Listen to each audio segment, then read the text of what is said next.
Skill में रहो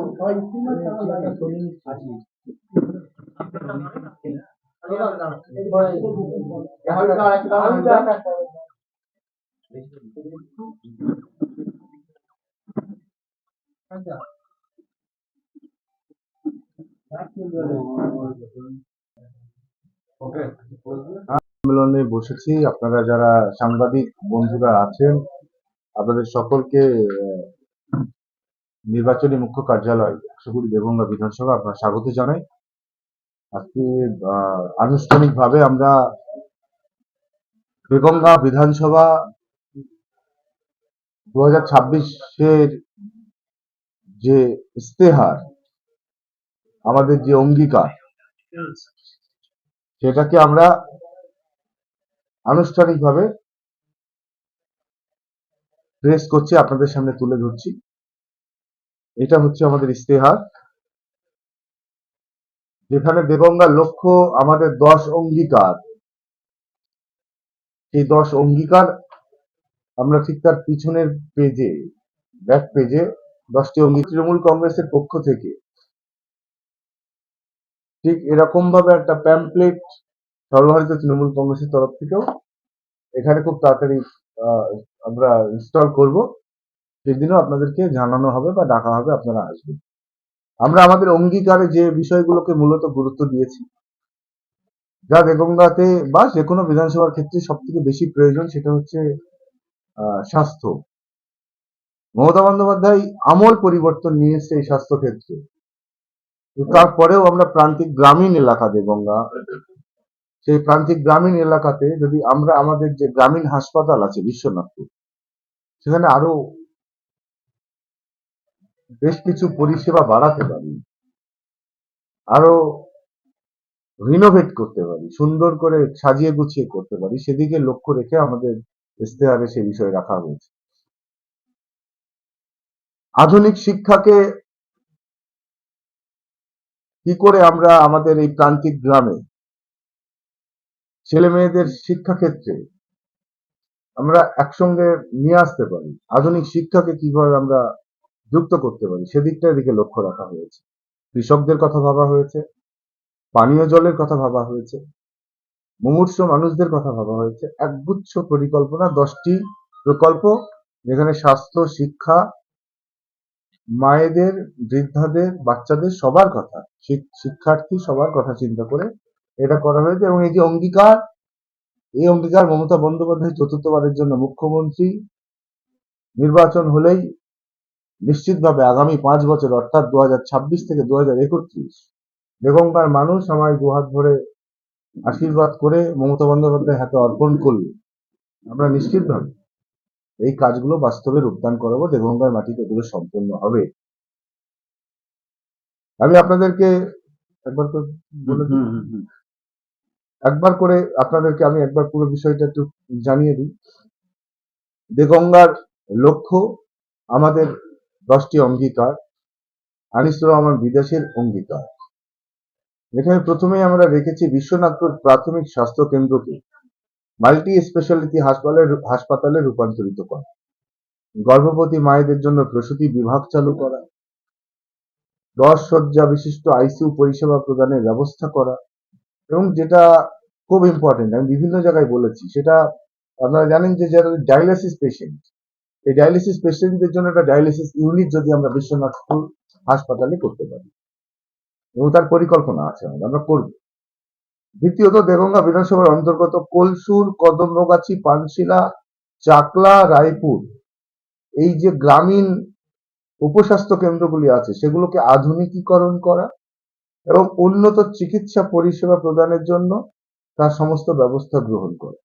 একই সঙ্গে দীর্ঘদিনের যে দাবি কদমগাছিতে স্বাস্থ্যসম্মত একটা ডাম্পিং গ্রাউন্ড, ডাম্পিং স্টেশন তৈরি করা। 3, দেগঙ্গা বিধানসভার প্রতিটা গ্রামে, পঞ্চায়েত এলাকায় ব্যক্তিগত তহবিল থেকে সম্পূর্ণ বিনামূল্যে এককল অ্যাম্বুলেন্সের পরিষেবা প্রদান করা। আপনারা জানেন ইতিমধ্যে 2টি এককল অ্যাম্বুলেন্স বিনামূল্যে, যেখানে তেল খরচ বা ড্রাইভার খরচ কিচ্ছু লাগে না, আমাদের দলীয় তরফ থেকে এটা চলছে।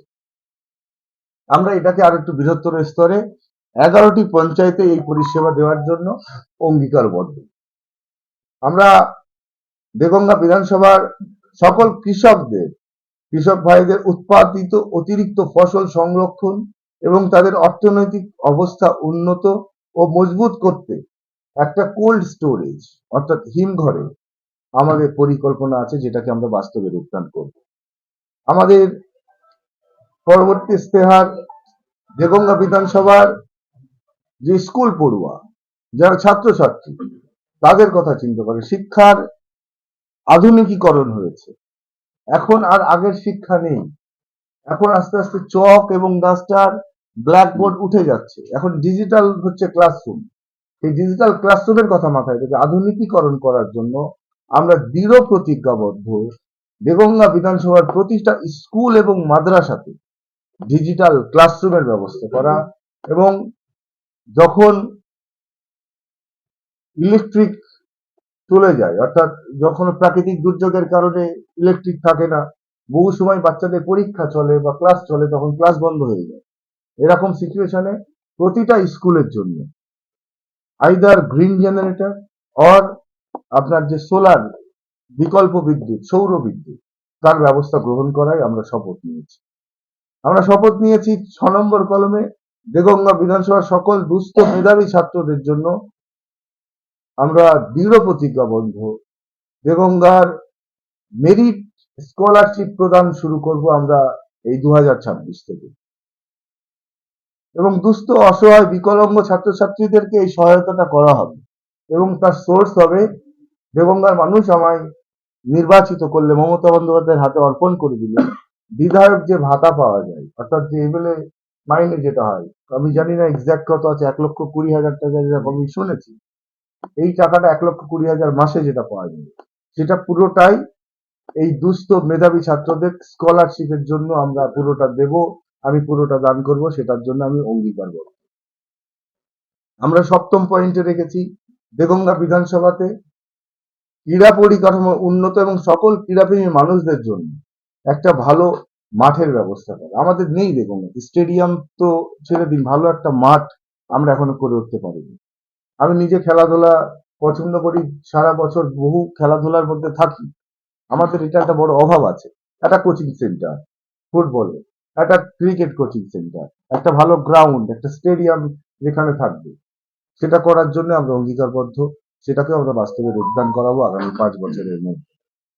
আমরা প্রতিজ্ঞাবদ্ধ আমাদের 8 নম্বর কলমে রেখেছি শিক্ষা, সংস্কৃতি এবং ঐতিহ্যের প্রসারের উদ্দেশ্যে সংস্কৃতিপ্রেমী মানুষদের জন্য একটি রবীন্দ্র নজরুল অডিটোরিয়াম নির্মাণ করা। এটা আমাদের একটা বিরাট বড় পদক্ষেপ হতে যাচ্ছে। আমরা ইতিমধ্যেই জায়গা নির্ধারণ করেছি বিডিও অফিসের মধ্যে, এবং এটাকে আমরা বাস্তবে রূপদান করাবো। যে কোনো বড় বড় ট্রেনিং যেগুলো হয় শিক্ষার্থীদের, বা বিভিন্ন কনফারেন্স যেগুলো হয়, সেই কনফারেন্স, ট্রেনিং বা সাংস্কৃতিক অনুষ্ঠানের জন্য আমাদের ইনডোর কোনো স্টেডিয়াম নেই। সেই ইনডোর স্টেডিয়াম আমরা আগামী 5 বছরের মধ্যে বাস্তবে রূপদান করব। আমাদের 9 নম্বর কলম, আজকের দিনে বেড়াচাপার সব থেকে বড় যন্ত্রণা মাথা ব্যথা, বেড়াচাপার যে যানজট, বেড়াচাপার যানজট একটা বড় যন্ত্রণা। এই যানজট কিভাবে আমরা বেড়াচাপা যানজট মুক্ত দেগঙ্গা করতে পারি, এদিকে আমাদের প্রয়োজনীয় যা পদক্ষেপ গ্রহণ করার সেটা করব। আমি এখনই এই কথাটা দেব না, কারণ আমি যা কথা দেব সেই কথা আমাকে রাখতে হবে। আমি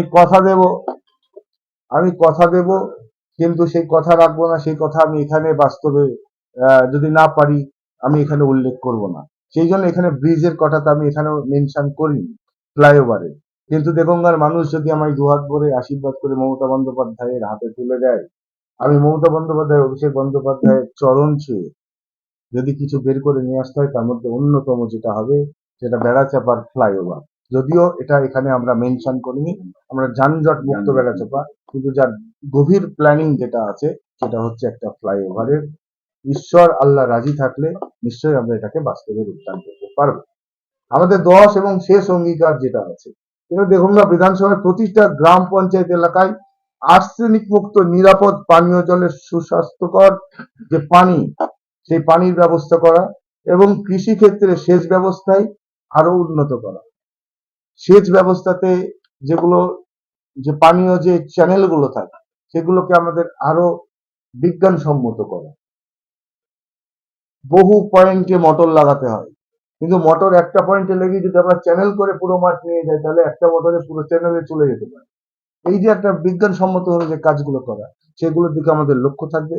এবং আমাদের যেটা আপনাদের বলার, কেন্দ্র সরকার যে পিএইচই টাকা বন্ধ করে বাংলার মানুষকে আর্সেনিক পানীয় জল খেতে বাধ্য করছে, আমরা আর মাথা নত করবো না। আমাদের সরকার চতুর্থবারের জন্য আসলে নিশ্চিতভাবে আমরা প্রত্যেকটা মানুষের ঘরে বিশুদ্ধ পানীয় জলের যে ব্যবস্থা, সেই ব্যবস্থা আমরা বাস্তবে রূপদান করব। আমি পরিশেষে দেগঙ্গাবাসীর কাছে যেটা আমার বলা আপনাদের মাধ্যমে, এই যে অঙ্গীকার, এছাড়াও অনেক কিছু পরিকল্পনা চিন্তা ভাবনা মাথায় আছে। আমি দেগঙ্গাকে নিয়ে স্বপ্ন দেখি, দেগঙ্গাকে উন্নত করে দেগঙ্গা করাই আমার স্বপ্ন। এই স্বপ্নকে যাতে বাস্তবে রূপদান করতে পারি তার আশীর্বাদ আপনারা করবেন। আমাদের আপনাদেরকে জানিয়ে রাখি, বিগত 1 দশক ধরে নিরবিচ্ছিন্নভাবে আমি ব্যক্তিগতভাবেও, দলীয়ভাবে মমতা বন্দ্যোপাধ্যায় আমাদেরকে দুহাত করে দিচ্ছেন, ব্যক্তিগতভাবেও আমরা আমাদের কাজ করে যাওয়ার চেষ্টা করছি। সেই কাজটাকে আমরা আরো বৃহত্তর স্তরে যাতে করতে পারি, সেইটা আশীর্বাদ আমি সবার কাছে চাইছি, আমরা সবার কাছে চাইছি। এইটাই আমাদের আজকে মূলত বলার বিষয়।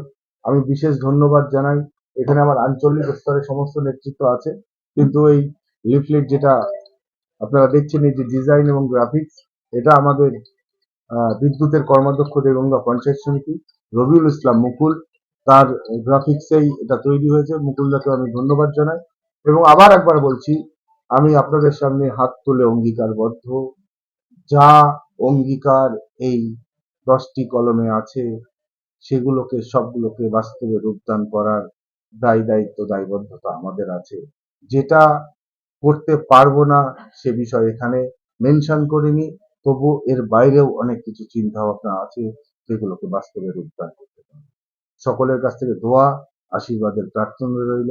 মমতা বন্দ্যোপাধ্যায় চতুর্থবারের জন্য মুখ্যমন্ত্রী হয়ে আসা মানে বাংলার মাটিতে 100টি জনমুখী প্রকল্প চালু থাকা, কন্যাশ্রী, রূপশ্রী, সবুজ সাথী, খাদ্য সাথী, স্বাস্থ্য সাথী চালু থাকা, লক্ষ্মীর ভান্ডার চালু থাকা, 100টি জনমুখী প্রকল্প চালু থাকা, একই সঙ্গে দেগঙ্গা 120 বিধানসভার 10টি অঙ্গীকারও বাস্তবে রূপদান পাওয়া।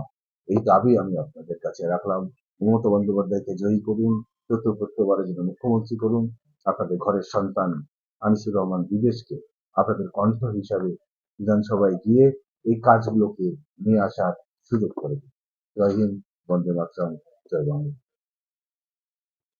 উল্লেখ নেই এরকম কিছু কাজ যেটা আমরা উল্লেখ করিনি, তার মধ্যে একটি অন্যতম। আমাদের প্ল্যানিং আছে বা আমরা এক্সিকিউশন করবো, সেটাকে বাস্তবে রূপদান করবো। কোলশুটের কোনো মানুষের সরাসরি কলকাতার সঙ্গে যোগাযোগের কোনো ব্যবস্থা নেই। আমরা প্রথম বছরের মধ্যেই কোলশুর কলকাতা যাতায়াতের একটি রুট, বাস রুট আমরা এখানে ব্যবস্থা করব। আমাদের যে রাস্তাগুলি এখনো খারাপ অবস্থায় আছে দেগঙ্গার মাটিতে, যা ইতিমধ্যেই দেগঙ্গাতে আপনারা জেনে রাখুন, মমতা বন্দ্যোপাধ্যায় নিজস্ব রাজ্য কোষ থেকে, রাজ্য তহবিল থেকে পথশ্রী 4-এ 20,000 কিলোমিটার রাস্তা যা হচ্ছে, তাতে দেগঙ্গাতে 70 কোটি টাকার রাস্তা পাঠিয়েছেন উন্নয়নের জন্য। এই 70 কোটি টাকার রাস্তা বাস্তবে রূপদান হয়ে গেলে কোনো রাস্তা আর বাকি থাকবে না। তারপরেও যদি কোনোটা ছুটে যায়, কোনোটা বাকি থেকে যায়, সেটাকেও আমরা রাস্তাগুলো উইদিন 1 ইয়ার আমরা সেগুলোকে কমপ্লিট করব, যেগুলো এই অঙ্গীকারের মধ্যে নেই। এবং একই সঙ্গে আপনাদেরকে জানিয়ে রাখি, কোনো রাজনৈতিক দল আমাদের তো কপি করছে, আমি যা বলছি তার পরের দিনই সেটা কপি করে অন্য কথা, সেই কথাকে শুনতে পাচ্ছি। মানে আমি যেভাবে করছি কপি করা চলছে, যাক ভালো, মানে রোল মডেল হওয়াটাও একটা বিরাট বড় ব্যাপার। তবুও আমি আপনাদেরকে বলে রাখি, যদি কোনো রাজনৈতিক দল তার ইস্তেহার প্রকাশ করে, তাকে প্রশ্ন করা হোক, আজকের যা ওপিনিয়ন পোল, সেখানে খুব পরিষ্কার বলা হচ্ছে যে মমতা বন্দ্যোপাধ্যায় চতুর্থবারের জন্য মুখ্যমন্ত্রী সময়ের অপেক্ষা। এরকম প্রেক্ষাপটে দাঁড়িয়ে সেই রাজনৈতিক দল কিভাবে সরকার সঙ্গে না থাকা অবস্থায়, প্রশাসন সঙ্গে না থাকা অবস্থায় কিভাবে সেই অঙ্গীকারগুলো বাস্তবে রূপদান করবে। এবং ওপিনিয়ন পোল যা দেখাচ্ছে, আমি আপনার বলছি, গতবারের থেকে এবারে সিট বাড়বে তৃণমূল কংগ্রেস। তাহলে কোন দল একটা বা দুটো সিট নিয়ে কি করে এলাকায় বিভিন্ন উন্নয়নের যে অঙ্গীকার, ইস্তেহার বাস্তবে রূপদান করতে পারবে, এই প্রশ্নটা আমি রাখছি, বা আপনারাও এই প্রশ্নটা করবেন, এটা আমার আপনাদের কাছে অনুরোধ। আরেকটি জ্বলন্ত 120 দেগঙ্গা বিধানসভা তৃণমূল কংগ্রেসের পক্ষ থেকে আপনাদের সবাইকে শুভ সন্ধ্যা। দেখুন, বাংলার মানবিক মুখ্যমন্ত্রী তিনি সারা বাংলার জন্য 10টি অঙ্গীকারের কথা বলেছেন, কিন্তু আমরা শুধুমাত্র দেগঙ্গার অঙ্গীকার, সার্বিকভাবে সারা বাংলাকে উন্নয়ন করার জন্য মুখ্যমন্ত্রী ঘোষণা করেছেন, সেটা সারা বাংলার মধ্যে আমাদের দেগঙ্গাও নিশ্চয়ই পড়বে, তার উন্নয়ন হবে। কিন্তু আমরা দেগঙ্গা থেকে সর্বভারতীয় তৃণমূল কংগ্রেসের মনোনীত প্রার্থী, সকলের প্রিয় উন্নয়নের কাণ্ডারি আনিসুর রহমান বিদেশ, সে দেগঙ্গাকে প্রতিনিধিত্ব করবে, কিন্তু তার স্বপ্নটাকে সফল করার জন্য দেগঙ্গা দীর্ঘদিন ধরে সংখ্যালঘু অধ্যুষিত কৃষি প্রধান এলাকা, এবং এই এলাকা দীর্ঘদিন ধরে ডেভেলপমেন্ট থেকে অনেকখানি পিছিয়ে ছিল। সেই ডেভেলপমেন্টটাকে আরো অগ্রাধিকারের ভিত্তিতে দেগঙ্গাকে সার্বিক উন্নয়নের লক্ষ্যে দেগঙ্গার মানুষের জন্য তিনি যে স্বপ্ন দেখেছেন, সেই 10টি অঙ্গীকারের মধ্য দিয়ে আজকে তিনি এই অঙ্গীকার পত্র প্রকাশ করেছেন। আমরা এই অঙ্গীকার পত্রে অঙ্গীকার করছি যে দীর্ঘ 75 বছরের বিধানসভার ইতিহাসে দেগঙ্গার কোনো রাজনৈতিক কর্মী বা রাজনৈতিক প্রার্থী বা দেগঙ্গা বিধানসভার কোনো একজন ক্যান্ডিডেট তিনি প্রথম এই অঙ্গীকার পত্র তৈরি করে শপথ নিচ্ছেন যে আমাকে যদি নির্বাচন আপনারা করেন, তাহলে দেগঙ্গার মানুষের জন্য আমি আপনাদের আগামী 5 বছরের মধ্যে এই প্রকল্পগুলো রূপায়ণ করার ব্যবস্থা করব। এটা আমরা অত্যন্ত গর্বিত, আমরা মানুষের কাছে দায়বদ্ধ, এবং এই দায়বদ্ধতা নিয়ে বাংলার মুখ্যমন্ত্রী মমতা বন্দ্যোপাধ্যায়, অভিষেক বন্দ্যোপাধ্যায়ের নেতৃত্বে যেভাবে উন্নয়নের ধারা অব্যাহত রয়েছে, আমরা সেই উন্নয়নকে দেগঙ্গার মানুষের জন্য যেমন করছি, কিন্তু দেগঙ্গার অনেক স্থানীয় কিছু সমস্যা আছে যে উন্নয়নগুলো করা খুবই দরকার। একেবারে আমাদের কদম্বগাছি কোটরা থেকে শুরু করে আমাদের কলসুর, চাকলা, চৌরাশি, আমুলিয়া, সোহাইশেদপুর, নূরনগর, প্রত্যেকটি গ্রাম পঞ্চায়েতকে, হাদিপুর ঝিকলা 1, প্রত্যেকটি গ্রাম পঞ্চায়েতকে আমাদের ডেভেলপমেন্ট করতে হবে। সেই লক্ষ্যে এই অঙ্গীকার পত্র আজকে প্রকাশিত হচ্ছে। আমাদের এই অঙ্গীকার আমাদের কাছে শপথ, এবং মানুষের কাছে সেই আশীর্বাদ আমরা প্রার্থনা করছি। আপনারা আমাদের তৃণমূল কংগ্রেসের প্রার্থী, সকলের প্রিয় আনিসুর রহমান বিদেশকে আপনারা আশীর্বাদ করুন। এই অঙ্গীকারকে আমরা আপনাদের কাছে শপথ হিসাবে নিচ্ছি, এবং এই অঙ্গীকার আমরা নিশ্চিতভাবে রূপায়ণ করার ব্যবস্থা করব। সবাইকে ধন্যবাদ। এবং একই সঙ্গে আপনাদের বলে রাখি, এই শ্রমিক যারা বাইরে থাকে, আমরা ছোট ছোট হস্তশিল্পের মাধ্যমে বা বিভিন্ন কাজের সূত্রের মাধ্যমে, মাননীয় মুখ্যমন্ত্রী তো বলেছেন, আমরা সেটাও যাতে বাইরের শ্রমিকরা তারা ফিরে এসে আমাদের দেগঙ্গাতেই কাজের সুযোগ, আমাদের এই রাজ্যেই যারা কাজের সুযোগ পায়, সেটা মাননীয় প্রার্থী, সেটা আমরা স্কিল লেবার, সেটা বিশেষ প্রশিক্ষণের মাধ্যমে তাদেরকে আরো ভালো কাজের ব্যবস্থা করে দেওয়া হবে। Thank you.